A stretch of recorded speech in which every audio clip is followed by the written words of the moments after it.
जय Hind defence lovers. आज की टॉप हेडलाइंस कुछ इस प्रकार है। जानिए ऑपरेशन सिंदूर के बारे में सारी महत्वपूर्ण जानकारी। सीमा पर पाकिस्तान ने सिविलियंस को किया टारगेट। पाकिस्तान के रक्षा मंत्री ने कहा कि अगर भारत ऑपरेशन रोक देगा तो हम हट जाएंगे पीछे। भारत ने करी है 100 किलोमीटर अंदर तक स्ट्राइक। और पाकिस्तान का दावा कि ऑपरेशन सिंदूर में भारत के 75 से 80 एयरक्राफ्ट हुए थे शामिल।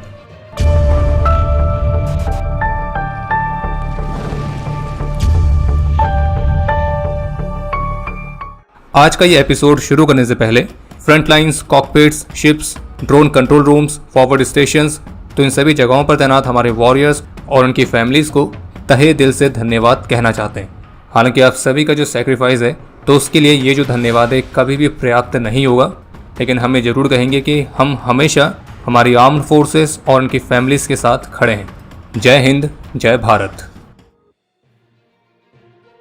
तो चलिए आज के एपिसोड की शुरुआत करते हैं भारत के उस ऑपरेशन के साथ जिसने रात में भी पाकिस्तान में सूरज उगा दिया था। बाकी 7 मई को सुबह 1:44 पर भारत के ग्रेट इंडियन आर्म्ड फोर्सेस के जॉइंट ऑपरेशन सिंदूर से जुड़ी जितनी भी इंफॉर्मेशन अभी तक आई है तो उसको हम इस पार्ट में कवर करने वाले हैं। तो ऑफिशियल स्टेटमेंट के मुताबिक ऑपरेशन सिंदूर में भारत ने पाकिस्तान और पाकिस्तान ऑक्यूपाइड जम्मू कश्मीर में मौजूद आतंकी इंफ्रास्ट्रक्चर्स को हिट किया है और इस दौरान आतंकियों की टोटल 9 साइट्स टारगेट की गई थी। भारत का मिलिट्री एक्शन बेहद ही एक्यूरेट और नॉन एस्केलेटरी था और इस दौरान पाकिस्तान की एक भी मिलिट्री फैसिलिटीज को टारगेट नहीं किया गया। यह आर्मी, नेवी, एयरफोर्स इन तीनों सर्विसेज का एक जॉइंट ऑपरेशन था और जिसे कमाल के कोऑर्डिनेशन के साथ बेहद ही एक्यूरेट तरीके से अंजाम दिया गया है, जिसमें खास तौर पर इस बात का ध्यान रखा गया है कि इस एक्शन में किसी भी सिविलियंस की जान ना जाए। और केवल 25 मिनट के अंदर सुमरों के संगठन जैश और लश्कर के जो आतंकी साइट्स थे, आतंकी इंफ्रास्ट्रक्चर्स थे, जहां से भारत के खिलाफ हमले पहले भी प्लान किए गए थे और आगे भी उनको प्लान किया जा रहा था,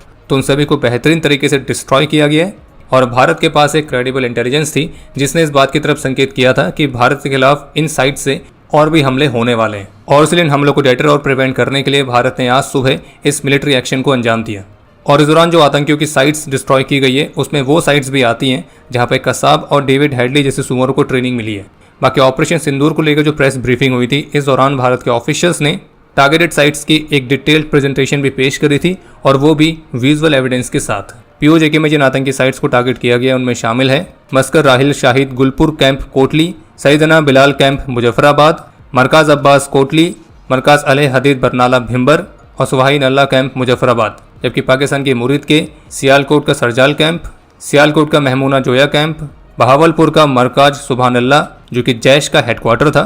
तो ये टारगेट्स मुख्य रूप से शामिल हैं। और जैसे कि पाकिस्तान की DGISPR ने अपने ऑफिशियल प्रेस ब्रीफिंग में क्लियर किया था कि भारत ने सारी स्ट्राइक्स अपने एयर स्पेस में रहते हुए करी हैं, यानी कि भारत का कोई भी एयरक्राफ्ट सीमा पार करके पाकिस्तान के साइड में नहीं गया है। और ये बात हमारी नहीं, पाकिस्तान की खुद की स्टेटमेंट है। और इन 9 साइट्स में से पीओजेके की मुजफ्फराबाद का जो सुहाई नल्ला कैंप है तो ये लश्कर की वही ट्रेनिंग फैसिलिटी है जो कि 2024 के सोनमर्ग और गुलमर्ग वाले इंसिडेंट और हाल ही के पहलगाम वाले इंसिडेंट से जुड़ी हुई है। और पाकिस्तान में जो मुरीद के वाली साइट है तो वो भी one of the main targets में से एक थी जो कि सुमरों के संगठन लश्कर का हेडक्वार्टर है। हालांकि ऑफिशियली तो नहीं बताया गया कि इस दौरान भारत ने अपने कौन कौन से एसेट्स का इस्तेमाल किया था, लेकिन मीडिया रिपोर्ट्स के मुताबिक इन प्रिसाइज स्ट्राइक्स को अंजाम देने के लिए भारत ने scalp cruise missile, hammer precision guided bombs और एडवांस लॉयटरिंग म्यूनिशंस मुख्य रूप से इस्तेमाल किए थे। और बाकी आज के प्रेस ब्रीफिंग में जो पाकिस्तान और पीओजेके में आतंकियों के कैंप की लिस्ट दिखाई गई है तो उस लिस्ट में टोटल 21 कैंप्स हैं, जिनमें से कुछ कैंप्स के नाम रेड कलर से मेंशन किए गए हैं जबकि कुछ के ब्लैक कलर से, और जो कि इसी बात की तरफ संकेत करते हैं कि पिक्चर अभी बाकी है।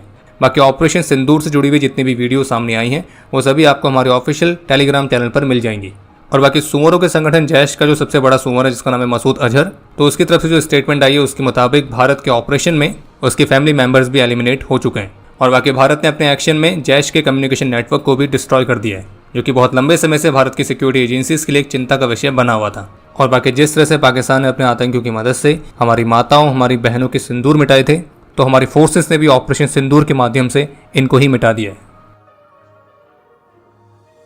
तो भारत के ऑपरेशन सिंदूर के बाद पाकिस्तान की तरफ से स्टेटमेंट आई थी कि वो भी अब उचित समय पर इसका जवाब जरूर देंगे और पाकिस्तान ने जल्दबाजी में इसका जवाब देने का पूरा प्रयास किया। पाकिस्तान ने अपने फाइटर जेट्स भारत की तरफ भेजे थे, लेकिन शायद दिमाग घुटनों में होने की वजह से पाकिस्तान ने नहीं सोचा कि अगर भारत इतने बड़े ऑपरेशन को अंजाम दे रहा है तो ये बहुत ऑब्वियस सी बात है कि वो तुम्हारी जवाबी कार्रवाई के लिए अपने आप को पूरी तरह से तैयार रखेगा। तो भारत के ऑपरेशन सिंदूर के बाद बॉर्डर पर सभी एयर डिफेंस यूनिट्स को एक्टिव कर दिया गया था, जिस वजह से पाकिस्तान भारत के खिलाफ कोई बड़ी जवाबी कार्रवाई नहीं कर पाया। लेकिन अपनी नाकामी को छिपाने के लिए फिर पाकिस्तान ने प्रोपेगेंडा का सहारा लिया जिसमें शुरुआत में प्रो पाकिस्तानी अकाउंट्स के माध्यम से कुछ ऐसे पोस्ट करने शुरू किए गए जिनमें यह क्लेम किया जा रहा था कि पाकिस्तान ने भारत के 5 फाइटर जेट्स को डिस्ट्रॉय कर दिया है, और जो सारे ही फेक क्लेम्स थे। इसी दौरान पाकिस्तान के रक्षा मंत्री की तरफ से पहले एक क्लेम किया गया कि पाकिस्तान ने कई सारे इंडियन सोल्जर्स को युद्धबंदी बनाया है, लेकिन फिर बाद में पाकिस्तान के रक्षा मंत्री अपनी इस युद्धबंदी वाली स्टेटमेंट से पलट गए, जिसमें उन्होंने ये कहा कि पाकिस्तानी सोल्जर्स ने इंडियन पोस्ट पर हमला किया था, लेकिन इंडियन सोल्जर्स पहले ही वो पोस्ट खाली करके चले गए थे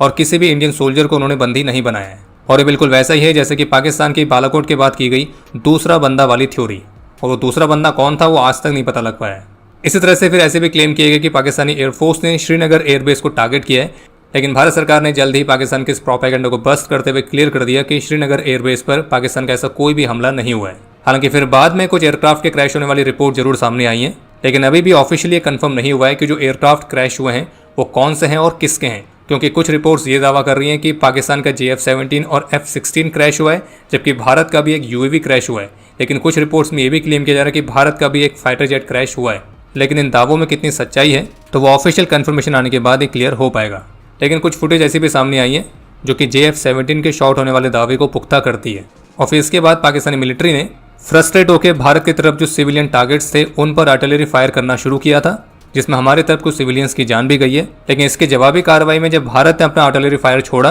तो कुपवाड़ा, राजौरी, पुंछ, तो इन सेक्टर्स के अपोजिट जो पाकिस्तानी आर्मी की पोस्ट हैं तो वहाँ पे एक बहुत ही मेजर डैमेज हुआ है, और मल्टीपल पाकिस्तानी पोस्ट पर हैवी मिलिट्री कैजुअलिटीज की रिपोर्ट्स हैं। और जबकि पाकिस्तान की गोलाबारी में हमारी तरफ 10 सिविलियंस की जान गई है, जबकि 30 से ज़्यादा लोग घायल हुए हैं। बाकी भारत की कार्रवाई के बाद पाकिस्तानी आर्मी के ऑफिसर्स ने हॉरिफाइड हुए और घायल हुए जैश के सुअरों को देखने के लिए हॉस्पिटल को विजिट किया था, और इससे ये भी स्पष्ट होता है कि इस बार भारत के स्ट्राइक में जैश और लश्कर को छोटा मोटा नहीं बल्कि बहुत बड़ा नुकसान हुआ है, और इस बार बहुत सारे सुअर फ्राई हुए हैं। और जबकि इस पूरे मामले पर इजराइल पहला ऐसा देश निकल के सामने आया है जिसने क्लियरली इस पूरे मामले पर भारत का सीधे सीधे साथ दिया है, जिसमें इजरायली राजदूत का कहना था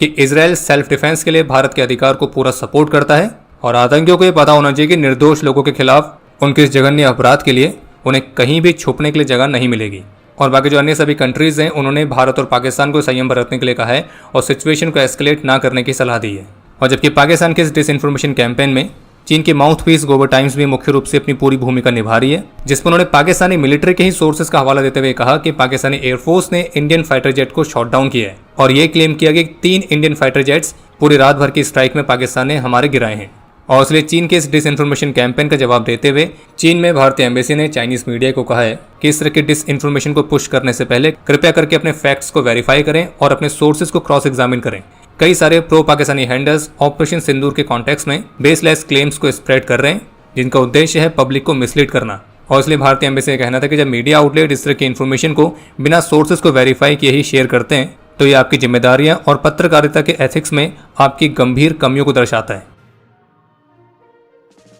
ऑपरेशन सिंदूर के बाद से पाकिस्तान का डिसइंफॉर्मेशन कैंपेन और भी तेज हो गया है, और जो सबसे बड़ी डिसइंफॉर्मेशन प्रो पाकिस्तानी अकाउंट्स के द्वारा फैलाई जा रही है वो है पाकिस्तान द्वारा भारत के मल्टीपल फाइटर जेट्स को शॉट डाउन करने की। और जिस रफ्तार से वो ये क्लेम कर रहे हैं और हर 2-3 घंटे में सोशल मीडिया पर भारत का एक जेट गिरा दे रहे हैं, तो इस हिसाब से तो ये यूएस के एयरफोर्स को भी एक हफ्ते में साफ कर देंगे। पर आपको स्पष्ट कर दे कि पाकिस्तानी अकाउंट्स के द्वारा जितने भी भारत के फाइटर जेट को शॉट डाउन किए जाने वाले क्लेम किए जा रहे हैं तो वो सारे ही क्लेम फर्जी हैं, और उनके साथ जो वीडियोज और फुटेज शेयर की जा रही है तो वो भी काफ़ी पुरानी है। जैसे कि अभी फरवरी 2025 में जो मिराज 2000 एयरक्राफ्ट शिवपुरी के पास क्रैश हुआ था, तो उसी वीडियो का इस्तेमाल करके जो प्रो पाकिस्तानी हैंडल से वो क्लेम कर रहे हैं कि इस एयरक्राफ्ट को पाकिस्तान ने शॉट डाउन किया है। और इसी तरह से पुरानी MiG-29, MiG-21, तो इनकी जो क्रैश की पुरानी वीडियोज़ हैं तो उनको भी इस्तेमाल किया जा रहा है इसी प्रोपेगेंडा को फैलाने के लिए। और इसलिए हमारा आप सभी से आग्रह है और ये सुझाव भी है कि जब तक कि भारत सरकार या फिर भारतीय वायुसेना की तरफ से कोई भी ऑफिशियल कमेंट नहीं आ जाते हैं तब तक इन प्रो पाकिस्तानी अकाउंट्स के द्वारा जो भारत के जेट्स को शॉट डाउन किए जाने के दावे किए जा रहे हैं तो उन दावों को आप फर्जी ही समझें, क्योंकि इनमें से अधिकतर दावे जो अभी तक देखने को मिले हैं वो सभी फर्जी ही हैं। इसके अलावा जो पाकिस्तानी हैंडल्स हैं वो DRDO के नाम से एक फेक लेटर भी सर्कुलेट कर रहे हैं, और इस लेटर के माध्यम से क्लेम किया जा रहा है कि भारत की जो ब्रह्मोस मिसाइल है उसके कंपोनेंट्स में फेलियर है और उसमें कुछ क्रिटिकल प्रॉब्लम्स हैं। और इस लेटर में जो सिग्नेचर कर रखा है वो ARD के डायरेक्टर AS कुमार के नाम से है। तो आपको स्पष्ट कर दें कि एक तो ये लेटर फर्जी है, DRDO ने ऐसा कोई भी लेटर जारी नहीं किया है, और दूसरा ये कि AS कुमार नाम का ARDE में कोई साइंटिस्ट है ही नहीं। बाकी ब्रह्मोस मिसाइल के कंपोनेंट्स को जो फेलियर बता रहे हैं तो उनको भी अच्छे से पता है कि ब्रह्मोस इतनी कैपेबल मिसाइल है कि अगर गलती से भी लॉन्च होती है तो भी उसे एग्जैक्टली पता होता है कि जाना कहाँ है। पाकिस्तानी अकाउंट्स की तरफ से एक फेक क्लेम ये भी किया जा रहा है कि पाकिस्तान एयरफोर्स ने श्रीनगर एयरबेस को टारगेट किया है, लेकिन भारत सरकार की तरफ से क्लियर कर दिया गया कि श्रीनगर एयरबेस पर ऐसा कोई भी हमला नहीं हुआ है। और इसके साथ एक और दावा किया जा रहा है कि पाकिस्तान की मिलिट्री ने जवाबी कार्रवाई में भारत की ब्रिगेड हेडक्वार्टर को डिस्ट्रॉय कर दिया है। तो ये क्लेम भी पूरी तरह से फर्जी है और पाकिस्तान की इतनी औकात है नहीं कि वो ऐसा कर ले। इसके अलावा भारत ने अपने ऑपरेशन सिंदूर के बारे में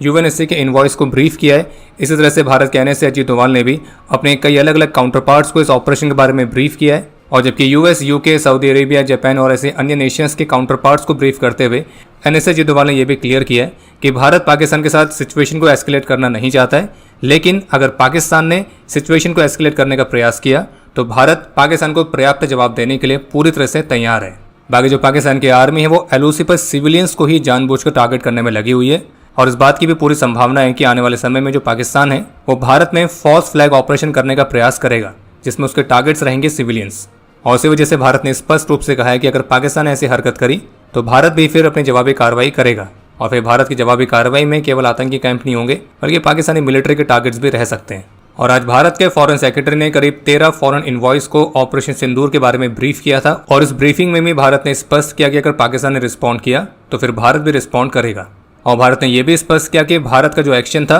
बल्कि आतंकी हमले के खिलाफ उनका जवाब था। और इस दौरान जब भारत से प्रश्न पूछा गया कि भारत ने ऑब्जेक्टिव्स अचीव किए हैं तो भारत ने सीधा कहा है कि हमने 9 साइट्स को टारगेट किया है। और आज जब ऑपरेशन सिंदूर की प्रेस ब्रीफिंग हुई थी तो उससे पहले एक वीडियो प्ले की गई थी। उस वीडियो में दिखाया गया कि कैसे पाकिस्तान बहुत लंबे समय से ही भारत में आतंकवाद को स्पॉन्सर करता आया है और उसको बढ़ावा देता आया है। और भारत ने अपने इस ऑपरेशन सिंदूर में जो सबसे दूर तक स्ट्राइक करी है वो बहावलपुर के मरकाज सुभान अल्लाह पर थी, जो कि बॉर्डर से 100 किलोमीटर की दूरी पर है। बाकी कुछ दिनों पहले तक जब पाकिस्तान की मीडिया में दिखाया जा रहा था कि पाकिस्तान की मिलिट्री भारत के किसी भी मिस एडवेंचर का सामना करने के लिए पूरी तरह से तैयार बैठी है, और ये तो पाकिस्तान के रक्षा मंत्री भी दावे कर रहे थे, तो वही पाकिस्तान के रक्षा मंत्री भी ये कहते हुए भी दिखाई दिए कि अगर भारत अपने ऑपरेशंस को यहीं रोक देता है तो पाकिस्तान की मिलिट्री भी आगे के एक्शंस करने से पीछे हटेगी। और पाकिस्तान की मीडिया में जो दुनिया भर की गालियां दी जा रही थी भारत को कि ये कर लो, वो कर लो, आ जाओ, हम बैठे हुए हैं, इंतजार कर रहे हैं। और 22 अप्रैल से ही पाकिस्तान ने तो अपने सारे एसेट्स यहाँ से वहाँ कर रखे थे। तो हमें बस ये जानने की बहुत इच्छा है कि उन एसेट्स का हुआ क्या है,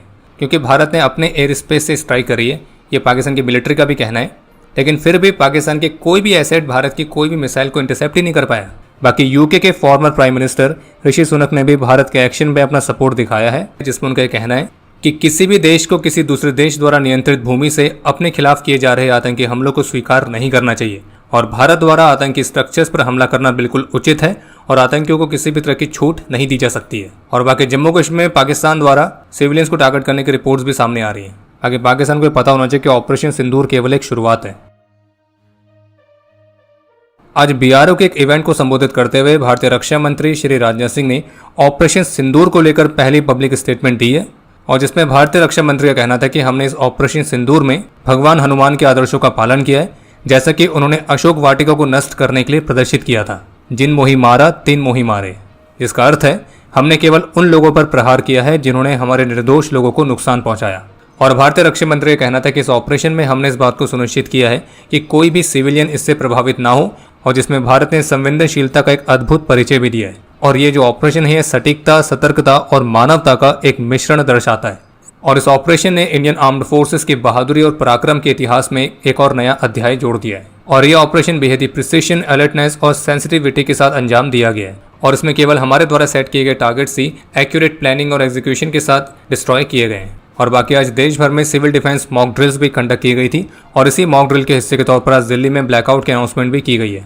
और बाकी अभी जिस समय हमें वीडियो रिकॉर्ड कर रहे हैं तो कल रात से जो पाकिस्तानी आर्मी द्वारा आर्टिलरी फायरिंग की जा रही है तो उससे पुंछ और तंगधार वाले एरियाज मुख्य रूप से प्रभावित हुए हैं, जिसमें अभी तक करीब 15 सिविलियंस के जान जाने की रिपोर्ट है और लगभग 43 घायल भी हुए हैं।